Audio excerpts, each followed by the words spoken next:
লা ইলাহা ইল্লাল্লাহ আল্লাহু আকবার, এটাই যে ঈমানের কলেমা। আপনি জীবনে শোনেননি, আপনার মুরব্বীরা যারা কবরে চলে গেছে এরা কখনো এমন কলেমা কখনো শোনেনি।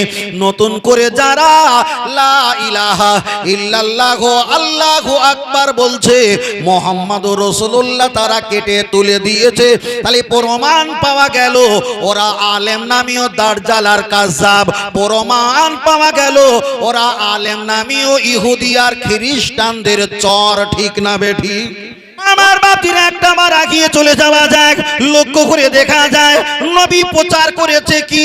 নামাজের প্রচার করিনি, রোজার প্রচার করিনি, হজের প্রচার করিনি, যাকাতের প্রচার করিনি।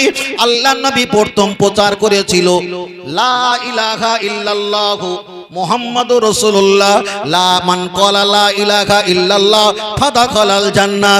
তাহলে আল্লাহকে মানো, আমি নবী আমাকে মানো, এটাই আমার নবী প্রচার করেছিল। এবার আপনি বলবেন নবী কলেমা প্রচার করেছে, আল্লাহকে মানো আর নবীকে মানো, এটাই ছিল নবীর প্রথম প্রচার। কিন্তু আমরা প্রচার করি নামাজ প্রচার, হজ প্রচার, যাকাত প্রচার, আমলের প্রচার, কিন্তু লা ইলাহা ইল্লাল্লাহ পড়ি, মুহাম্মাদুর রাসূলুল্লাহ আমরা পড়ি না। ওটা পড়ি না, ওটা প্রচারও করি না, আমরা একটু আমলের প্রচার করি। তাই আমি আপনাকে বলছি, আমল হলো খুচরো পয়সা, নেকি হলো খুচরো পয়সা। আমল হলো খুচরো পয়সা, আমল নেকি অলিতে গলিতে খানা খন্দে নাদামা কোয়ায় দুনিয়ার ভাগাড়েও নেকি পাওয়া যায়, আমল পাওয়া যায়, কিন্তু ঈমান পাওয়া যায় না, যায় না। যদি বলেন কেন? ওই রাস্তা দিয়ে যারা জলসায় আসবে, আসার জন্য যারা সিঁড়ি বানিয়ে দিয়েছে, আল্লাহর নবী জানিয়েছে ওটা হলো সাদকার সওয়াব অর্জন করেছে। তাহলে নেকি রাস্তার কোলে পাওয়া যায় না, যায় না। আপনি রাস্তা দিয়ে চলে যাচ্ছিলেন, এত বড় একটা ঢেলা পড়েছিল, লাথি মেরে ফেলে দিয়েছেন, পুকুরে গিয়ে টপ করে পড়ে গেছে, পথিকের রাস্তা যাওয়া ক্লিয়ার হয়ে গেছে, মিশকাতের হাদিস, আপনি সাদকার সওয়াব পেয়েছেন। তাহলে রাস্তায় ও নেকি পড়ে থাকে না, থাকে না? আমি কোনা দিয়ে আসছিলাম, আপনিও কোনা দিয়ে বার হয়েছেন, আমি আপনাকে দেখতে পেলাম, সালাউদ্দিন ভাই আসসালামু আলাইকুম। তাহলে আনাচে কানাচে নেকি পাওয়া যায় না, যায় না? আপনি একটা বার চলে যাবেন বাজারে, বাজারে গিয়ে একটা দোয়া পড়বেন, 1 লক্ষ সওয়াব পাওয়া যাবে, 1 লক্ষ নেকি পাওয়া যাবে।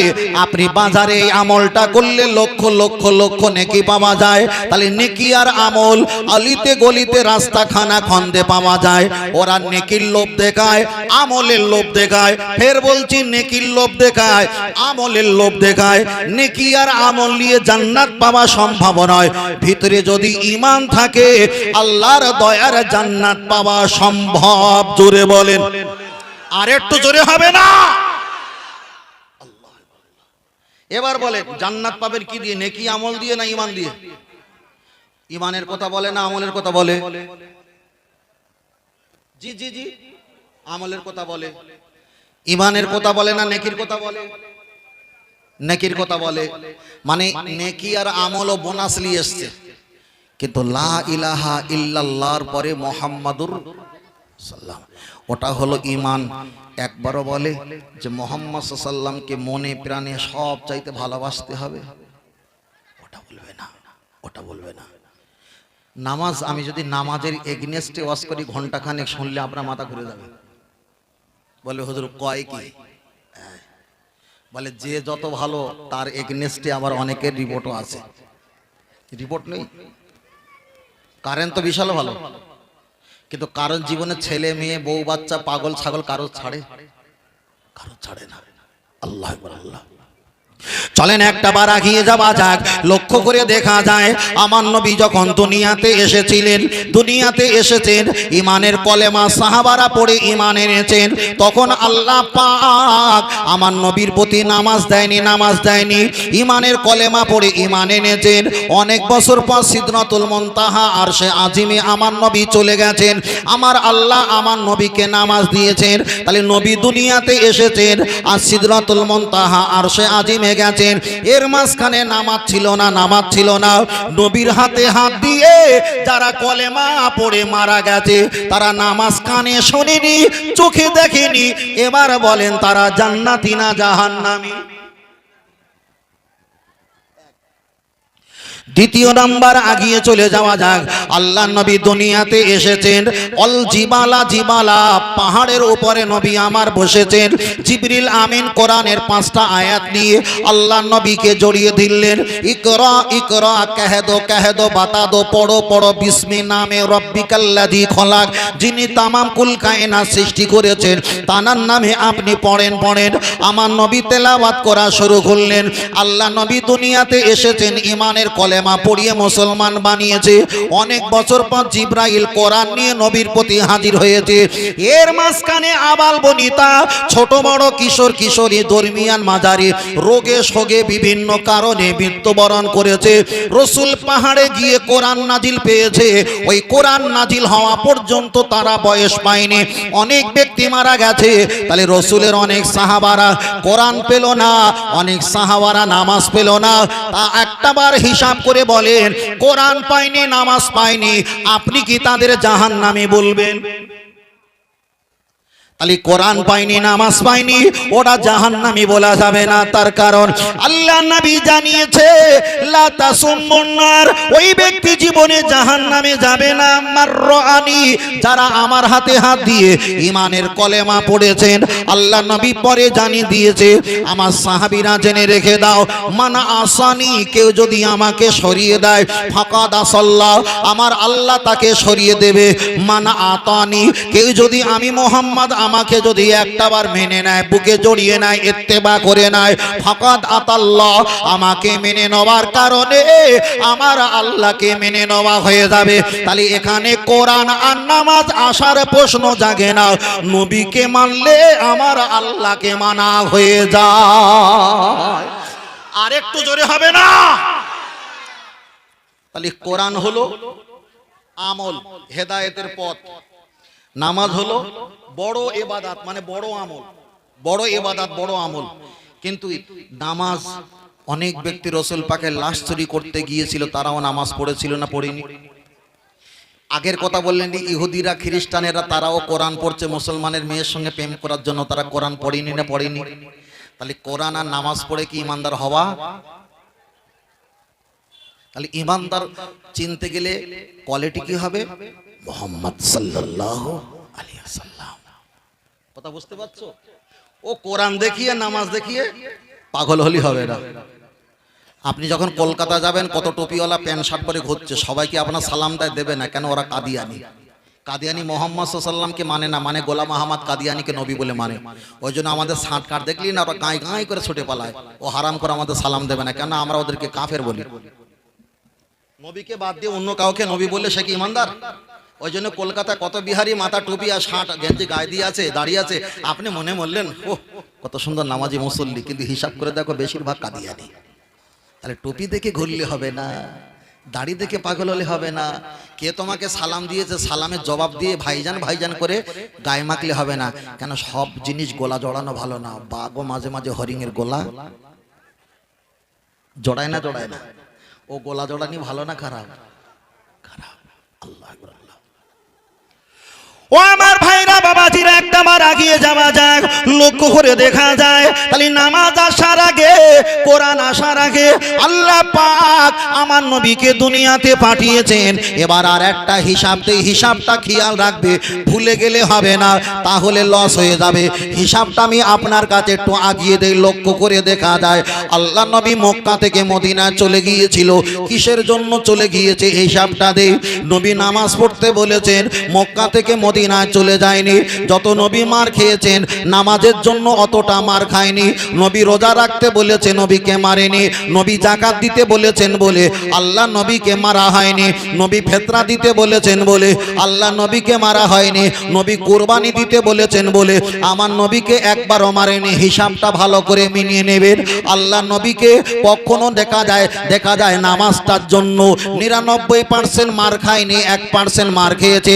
পচা উটের ভরে চাপিয়ে দিয়েছে, কিন্তু আল্লাহ নবী যাকাতের জন্য মার খায়নি, রোজার জন্য মার খায়নি, হজের জন্য মার খায়নি, কোরবানির জন্য মার খায়নি।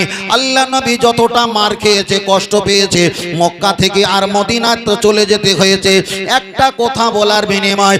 যেই বলেছেন আনা আনা আনা, আমি আমি মুহাম্মাদুর রাসূলুল্লাহ সাল্লাল্লাহু আলাইহি ওয়াসাল্লাম, এই কথা নবী আমার যখন বললেন, মক্কা থেকে আল্লাহ নবীকে মদিনায় তাড়িয়ে দিয়েছেন। ও বাবাজিরা, তাহলে দুনিয়াতে নবী নামাজের জন্য, রোজার জন্য, হজের জন্য, যাকাতের জন্য আল্লাহর নবীকে অতটা অপমান হতে হয়নি যতটা অপমান হতে হয়েছে নিজে নবী এই পরিচয় করিয়ে দেওয়ার জন্য। কিন্তু সমাজের আলেমরা, সমাজের মানুষেরা ওয়াজ নসিহত করে আর বারবার বলে আমার নবী এই নামাজের জন্য, কোরআনের জন্য কতই না মার খেয়েছে, ঠিক না বেঠি? বেশিরভাগ হুজুর বলে নবী নামাজের জন্য আর কোরআনের জন্য মার খেয়েছে। ঘোড়ার খোঁজ। নবী যাদের নামাজ পড়তে বলেছে তারা ঈমানদার, তারা কখনো নবীকে মারবে? নবী যাদের কোরআন পড়তে বলেছে তারা তো ঈমানদার, ঈমানদারের কাছে সাহাবারা কি নবীকে মারবে? নবী যাদের কুরবানি দিতে বলেছে তারা তো সাহাবা, সাহাবারা কি নবীকে মারবে? নবী যাদেরকে হজ করতে বলেছে তারা তো সাহাবা, ঈমানদার, তারা কি নবীর উপরে হাত উঁচু করবে? না। তাহলে নবীকে মার খেতে হয়েছে কোনটা? যখন বলেছেন আমি হলাম মুহাম্মাদুর রাসূলুল্লাহ আল্লাহর নবী, তখন নবীকে মার খেতে হয়েছে। বলেন কলেমার নামাজের ওয়াজ করা সহজ না কঠিন? সহজ। রোজার ওয়াজ করা সহজ, যাকাতের ওয়াজ করা সহজ, ফিতরার ওয়াজ করা সহজ। কেন? ইহুদিরাও তো রেগে যায়নি, আর মুসলমানেরা কেন রাখবে? যেই মুহাম্মাদুর রাসূলুল্লাহ যখন ওয়াজ করা শুরু করেছে তখন মদিনা থেকে, মক্কা থেকে মদিনায় তাড়িয়ে দিয়েছে। এবার বলেন নামাজ, রোজা, হজ, যাকাতের ওয়াজের চাইতে মুহাম্মাদুর রাসূলুল্লাহ এই ওয়াজটা কঠিন না সহজ? কঠিন না? ওই জন্য মুহাম্মদুর রাসূলুল্লাহ সাল্লাল্লাহু আলাইহি ওয়াসাল্লাম এই ওয়াজ বাদ দিয়ে হাজার ওয়াজ করে। কেন? ওখানে ভ্যালিগুড়ের পানি, ও তো জীবনে হুজুরকে গালি শুনতে হবে না, কখনো গালি শুনতে হবে না। আমার কথা বুঝতে পারতেন ভাই? একটু ভালো করে বোঝেন, বোঝার সময় এসে গেছে। আমাদের ইবাদত কম, আল্লাহ ক্ষমা করো, কিন্তু ঈমানটা মজবুত করতে হবে। আল্লাহ আল্লাহ। চলেন আমি আপনার কাছে দুটো অপশন বলেছি, চলেন এবার তৃতীয় নাম্বার অপশনে চলে যাই। এখানে হাজী সাহেব থাকলে আমার সঙ্গে এক কথায় এক প্রায় মিল হবে, আমার কথার সঙ্গে এক মিল হয়ে যাবে। আমি আল্লাহর কাবা বাইতুল্লাহ শরীফে, আপনি হজ পাকে চলে যাবেন। ও ভাইরা বাবাজিরা, আল্লাহর কাবা শরীফে যেতে গেলে এই দুনিয়ার কাপড়টা খুলে দিতে হয়, দুনিয়ার চুলটাকে মুন্ডানো মানে নেড়া হতে হয়, দুনিয়ার পাগড়িটা খুলে দিতে হয়, দুনিয়ার লুঙ্গি পাঞ্জাবিটা খুলে দিতে হয়, মরণের কাপনের কাপড় ইহরাম যাকে বলা হয়, একটা কোমরে চাদরের মতো জড়িয়ে আর একটা চাদরের মতো গায়ে শাল জড়ানোর মতো জড়িয়ে, ছেলে মেয়ে বি বাচ্চা নাতিপোতা আল আওলাদ, এদের নামটা জবানে থাকবে না, একটাই নাম থাকবে আল্লাহুম্মা লাব্বাইক লাব্বাইক লা শারিকা লাকা ইন্নাল হামদা ওয়ান নি'মাতা লাকা। এমন করে তাসবিহ পাঠ করতে করতে কলকাতা বিমানবন্দরে চলে যাবে। ওখান থেকে প্লেনে উঠে আল্লাহর কাবা বাইতুল্লাহ শরীফ মদিনা শরীফে যখন এয়ারপোর্টে নেমে যাবে, হাজী সাহেবরা তালবিয়া পাঠ করবে আল্লাহুম্মা লাব্বাইক লাব্বাইক লা শারিকা লাকা ইন্নাল হামদা। এমন করে তাসবিহ পাঠ করতে করতে আল্লাহর কাবা বাইতুল্লাহ শরীফে চলে যাবে। এক সময় নবী আমার হজের মৌসুমে হজে চলে গেলেন আরাফাতের ময়দানে। আল্লাহ নবী সেখানে গিয়ে আসরের নামাজ পড়ে চলে গেলেন। মাগরিবের নামাজটা আর পড়ার সুযোগ হলো না, মাগরিবের নামাজটা মাথার উপর দিয়ে পার হয়ে চলে গেল। আল্লাহর নবী ফারাফায়া দেহি দুখানি হাত তুলে দোয়া করছিলেন, রব্বানা, হে আমার প্রভু, জলাম নামে জুলুম করেছি, আনফুসানা নফসির উপরে, ওয়া ইল্লাম তাগফির লানা, আল্লাহ আপনি আমাকে ক্ষমা করে দাও, অতারহামনা, আল্লাহ আমার প্রতি রহমত নাজিল করে দাও, লানা কোনান্না, আপনি যদি আমার প্রতি গজব দাও, লানত দাও, মিনাল খাসিরিন, ক্ষতি হয়ে যাব। আল্লাহর কাছে নবী আমার দোয়া চাইছিলেন। এমন করে মাগরিবের নামাজ আল্লাহর নবী পড়লেন না, কাজা হয়ে গেছে। আমার নবী স্বাভাবিক অবস্থায় ঘুরে আল্লাহকে বললেন, আল্লাহ আজ আমি মুহাম্মদ সাল্লাল্লাহু আলাইহি ওয়াসাল্লাম মাগরিবের নামাজটা কাজা করে ফেলেছি। আমার আল্লাহ বললেন, হাবিব টেনশন নয়, আমি পৃথিবীর যত নবীদের যেটা বলবো সেটাই তারা পালন করবে, কিন্তু তুমি আমার হাবিব, তুমি যেটা বলবে আমি সেটাই পালন করে নেব। আমার নবীকে বললেন, আজকের কোন মাস? আল্লাহ নবী বললেন জিলহজ মাস। আল্লাহ বললেন কয় তারিখ? আল্লাহ সব জানে, তবু জিজ্ঞাসা করলেন এটা জিলহজ মাসের 9 তারিখ। আল্লাহ নবী বললেন এটা কোন জায়গা? এটা হলো আরাফাতের জায়গা। ও আমার হাবিব, তুমি এই জায়গায় নামাজ পড়লে না, পৃথিবীর মানুষ তোমাকে বেনামাজি বলতে পারে। আজ আমি ফতোয়া জারি করে দিলাম, পৃথিবীর সমস্ত মানুষ যখন হজ পাকে চলে আসবে, ওদেরকে জিলহজ মাসে আনাবো, 9 তারিখে আসতে বলবো। আসরে নামাজ পড়ে তুমি যে পাহাড়ে উঠেছিলে, ওই পাহাড়ে ওদেরকে আমি খাড়া হতে বলবো। তুমি রব্বানা জলাম না যে দোয়া পড়েছিলে, ওদেরকে আমি আল্লাহ ওই দোয়া পড়াবো। তুমি মাগরিবের নামাজ কাজা করেছিলে, আমি আল্লাহ তোমার খাতিরে মাগরিবের নামাজটা কাজা করতে বলবো। তুমি যেমন এশার জামাতে মাগরিবের নামাজটা পড়েছিলে, ওদেরকেও এশার জামাতে পড়তে বলা হবে। তাহলে মা নামাজ কাজা করা খারাপ, নামাজ কাজা করা গুনার কাজ, নামাজ কাজা করা পাপের কাজ, সব হুজুর বলে, সবাই বলে, এটা হাদিস শরীফে এসেছে। কিন্তু হাজি সাহেব আল্লাহর কাবা বাইতুল্লাহ শরীফে এক রাখা নামাজ পড়লে 1 লক্ষ রাকাতের সওয়াব পাওয়া যায়। আল্লাহর মদিনা মসজিদে নববীতে ওই জায়গায় 1 রাকাত নামাজ পড়লে 50,000 রাকাতের সওয়াব পাওয়া যায়। আল্লাহ নবী বললেন প্যালেস্তাইন মসজিদুল আকসা, এই জায়গায় 1 রাকাত নামাজ পড়লে 25,000 রাকাতের সওয়াব পাওয়া যায়। ও হাজি সাহেব, মক্কা শরীফে যদি 5 বছর নামাজ পড়ে যতটা নেকি কামাবে, আপনাদের এই 58 গেট উলুবেড়িয়া এলাকায় 50 বছর ধরে নামাজ পড়ে অতটা নেকি কামাতে পারবে না। আমার হাজি সাহেব, ও হাজি সাহেব, তুমি নামাজকে ভালোবাসো না নবীকে ভালোবাসো? তুমি যদি নামাজকে ভালোবাসো, আমার নবী নামাজ কাজা করেছে, তুমি নবীর অপেক্ষায় নামাজকে ভালোবাসলে আমার আল্লাহ ঈমান আমলকে ধ্বংস করে দেবে।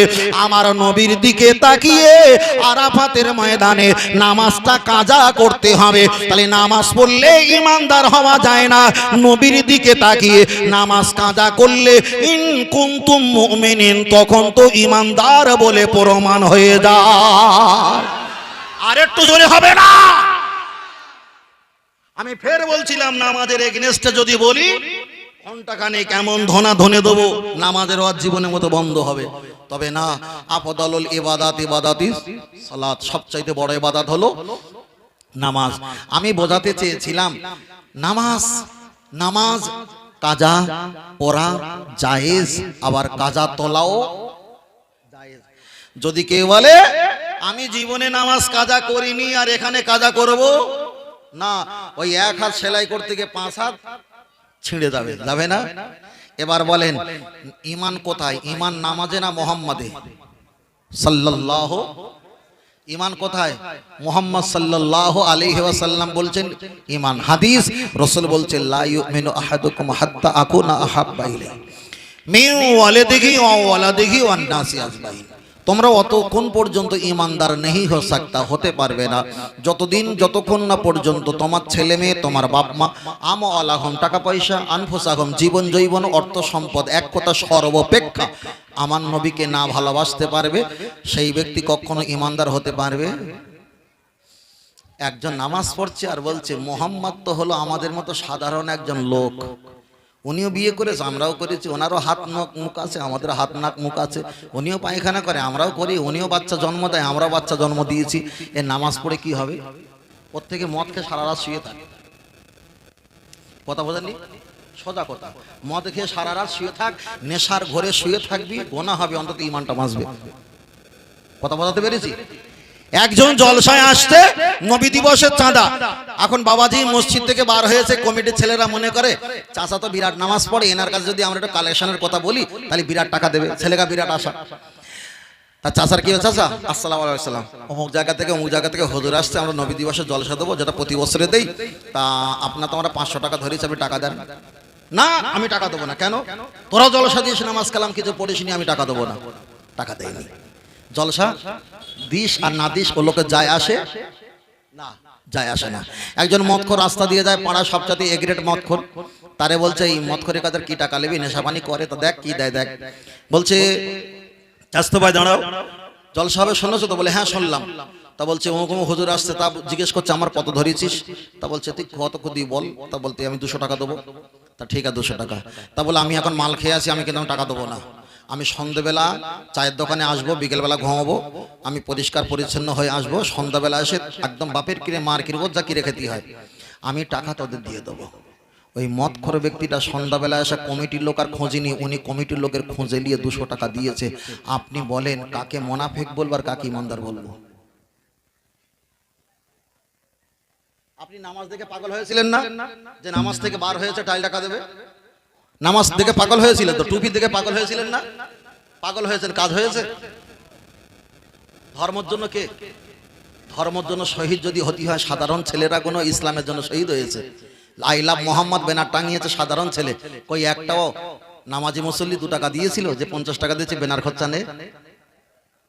আসলে ও নামাজি শুধু উদ্দেশ্য হয়েছে আমার বড় নাতির বড় সম্বন্ধীর খালাতে বোনের ভাইজির মেজে চাচতে বোনের শালির ছেলে কিভাবে বড় লোক হবে সেই চিন্তা। ও চাচা বুড়ো হয়ে গেছে, সারা রাজ্যের দলিল ওর কাছে আছে, সারা রাজ্যের দলিল ওর কাছে আছে। চাচা বুড়ো হয়ে গেছে, দলিল তোমার কাছে থাকবে কেন? তোমার কাছে থাকবে তসবি, তোমার কাছে থাকবে নামাজ শিক্ষা, তোমার কাছে থাকবে একটা চশমা কোরআন পড়ার জন্য। তাই এসব জিনিস কেন বলে? খোকা তুই বুঝবি না, মানে সারা লোকের বাঁশ দিয়েছে, এখনো পর্যন্ত মরার আগে বাঁশ দেবে। আল্লাহ চলেন আমি আপনাকে বোঝাতে চেয়েছি, খুব ভালো করে খেয়াল করে দেখবেন। আমি আপনাকে নামাজের বিপক্ষে আমি কথা বলছি না, আমি শুধু বলছিলাম ইমান ইমান ইমান ইমান সম্পর্কে। চলেন একটাবার আগিয়ে যাওয়া যাক। তবে যারা মুনাফিক হবে, মুনাফিক ব্যক্তি মারা গেলে জাহান্নামের অতল সাগরে যাবে। মুনাফিক ব্যক্তি মারা গেলে জীবনে জান্নাত পাবে না। মুনাফিক ব্যক্তি মারা গেলে ওয়ালা ইয়ানজুরু ইলাইহিম, আমার আল্লাহ পাক ওই ব্যক্তির দিকে কখনো রহমতের নজরে তাকাবে না। মুনাফিক ব্যক্তি মারা গেলে ওয়ালা ইউযাক্কিহিম, আমার আল্লাহ তার গুনাহকে ক্ষমা করবে না। মুনাফিক ব্যক্তি মারা গেলে আমার আল্লাহ তাকে জাহান্নামী ঘোষণা দিয়ে দিয়েছেন। ইসলামের শত্রুতা করেছে মুনাফিক, ইসলামের ক্ষতি করেছে মুনাফিক। ও ভাবাজিরা, একটাবার হিসাব করে দেখা যায়, আপনাদের এলাকায় কোনো ব্যক্তি যদি মদ্যপান করে, মদ্যপান করতে করতে যদি মারা যায়, বেশম লেগে হোক আর পেট ফুলে হোক, লিভার কিডনি ক্ষতি হয়ে যদি মারা যায়, হানাফি মাযহাবের ফতোয়া হলো মদখোর মারা গেলে ওই ব্যক্তির জানাজা নামাজ পড়া যাবে যাবে যাবে যাবে। আপনাদের এলাকায় কোনো ব্যক্তি ব্যভিচারী করে হঠাৎ যদি মারা যায়, ওই ব্যক্তি মারা গেলে তার জানাজা পড়া যাবে। মশলাটা খেয়াল রাখেন, এলাকার মুফতির কাছে বিষয়টা পরিষ্কার করে নেবে। আপনাদের এলাকায় যদি সুদখোর মারা যায়, সুদখোর মারা গেলে ওই ব্যক্তির জানাজা নামাজ পড়া যাবে। আপনাদের এলাকায় কোনো ব্যক্তি আত্মহত্যা সুসাইড যদি করে মারা যায়, ওই ব্যক্তি মারা গেলে তার জানাজা দাফন কাফন যাবে। কোনো মা বোন যদি বাচ্চা নষ্ট করার জন্য নারীটা যদি বেঁধে রেখে দেয়, বাচ্চা নেবে না, অনেকে বলে লাইকা সার্জারি, অনেকে বলে অপারেশন, ওই ব্যক্তিটা কাবিরা গোনা করেছেন। ওই মা মারা গেলে ওর জানাজা দাফন কাফন সব হবে, কোনো সমস্যা হবে না। বেনামাজি মারা গেলে তার জানাজা দাফন কাফন হবে, কোনো সমস্যা হবে না।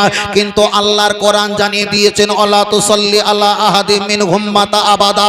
এই আমার বান্দা জেনে রেখে দাও, তোমাদের এলাকায় যদি কোনো মুসলমান মুনাফিক মার্কা হয়, ধর্মের প্রতি হিংসা করে, নিজে বাঁচে আর কাউকে দেখে না, এমন মুনাফিক মার্কা যদি পৃথিবীতে বেঁচে থাকে, ওই ব্যক্তি যদি মারা যায়, কখনো মুনাফিক ব্যক্তির জানাজা পড়বে না।